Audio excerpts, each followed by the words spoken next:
அனைவருக்கும் வணக்கம். இன்றைய தலைப்பு ஸ்ரீராமர் இருக்கும் இடமே அயோத்தி. அயோத்தியோட சிறப்பம்சம் நம்ம எல்லாருக்குமே தெரிஞ்ச ஒரு விஷயம்.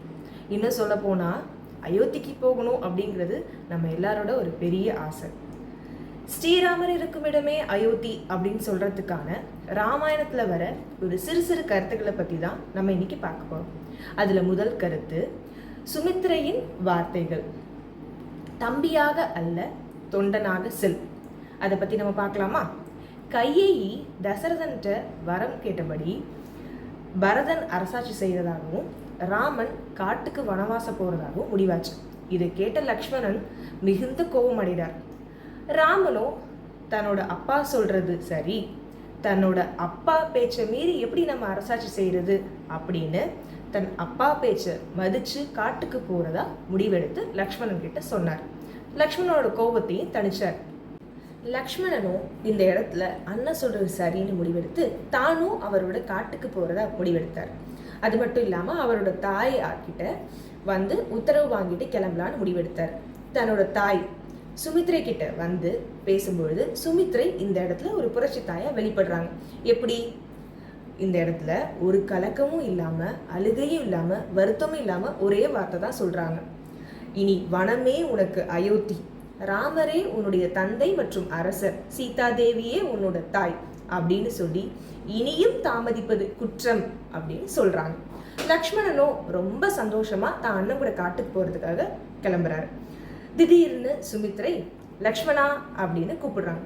லக்ஷ்மணனுக்கு ஒரு சிறு சந்தேகம், தன்னோட அம்மா மனம் மாறிட்டாங்களோ அப்படின்னு ஒரு சந்தேகம். தன்னோட சுமித்ரையோ லக்ஷ்மணனை கூப்பிட்டு, மகனே ராமனுடன் செல்லாதே, ராமனுக்கு பின் செல் அப்படின்னு சொல்றாங்க. இதோட உள்கருத்து என்ன அப்படின்னு பார்த்தீங்கன்னா, லக்ஷ்மணன் ராமன் கூட செல்லும் பொழுது தானும் ஒரு அரசகுமாரன் அப்படின்ற எண்ணம் அவனுக்கு வரக்கூடாது. அது மட்டும் இல்லாமல் மற்றவங்களுக்கும் ஸ்ரீராமருக்கும் ராமனோட தம்பி லக்ஷ்மணன் அப்படின்ற எண்ணம் வராத அளவுக்கு லக்ஷ்மணன் ராமனுக்கு பணிவிடை செய்யணும்னு சொல்றாங்க. அது மட்டும் இல்லாமல் ராமன் திருநகருக்கு திரும்பி வந்தால் அவருடன் நீ வா, இல்லை ராமருக்கு காட்டில் ஏதேனும் பிரச்சனை ஏற்பட்டுச்சுன்னா அவர் உயிர் போகிறதுக்கு முன்னாடி உன் உயிரை நீ மாய்த்துக்கொள் அப்படின்னு சொல்லி, மகனே நமக்கு வரம் கிடைக்கப்படாவிட்டாலும் ராமன் இருக்கும் காடே உனக்கு அயோத்தி என்று லக்ஷ்மணனை சுமித்ரை வழி அனுப்பி வைக்கிறாள். இரண்டாவது கருத்து, நீர் உள எனில் மீனும் நீளமும் என்றார் லக்ஷ்மணன்.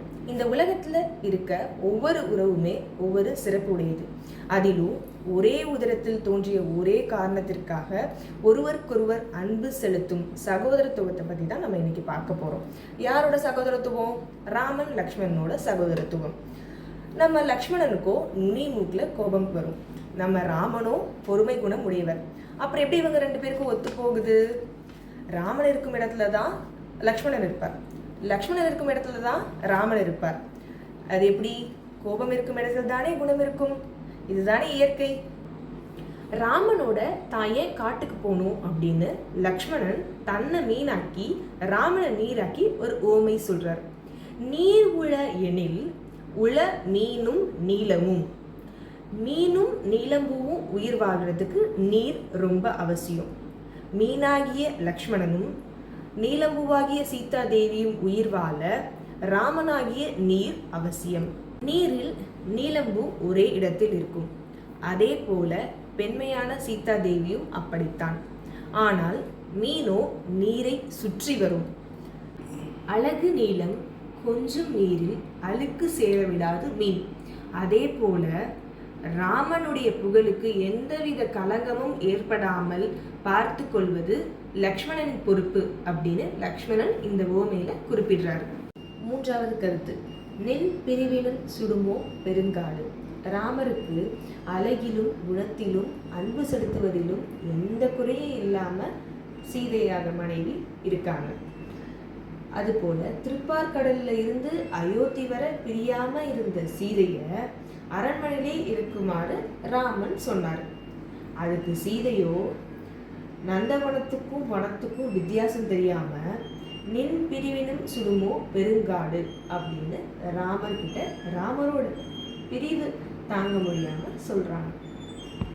4வது கருத்து, உரு அறியா பிள்ளை அழுத மற்றதை ஏன் சொல்ல வள்ளல் மனம் புகுவான்.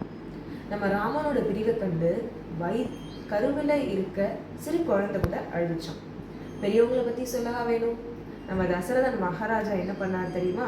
ராமனோட பிரிவு தாங்காம, நீ துறந்த வளநகரை நான் துறந்து வானகமே போகின்றேன் அப்படின்னு சொன்னாராம்.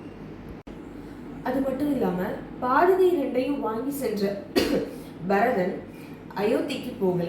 நந்தியம்பதியில் தங்கி பாதுகை கோலோச்ச புலனின்பம் துறந்து நந்திய கிராமத்தில் பாதுகையை சிம்மாசனத்தில் வைத்து ராமனின் பிரதிநிதியாய் ஆட்சி புரிந்தான். முற்றிய அனுபவம் முளைக்கும் அனுபவத்தை அளவிடுவதாய் அமர்ந்திருக்கிறது இந்த தலைப்பு. ஸ்ரீராமர் இருக்கும் இடமே அயோத்தி. ஸ்ரீராம ஜெயம். நன்றி.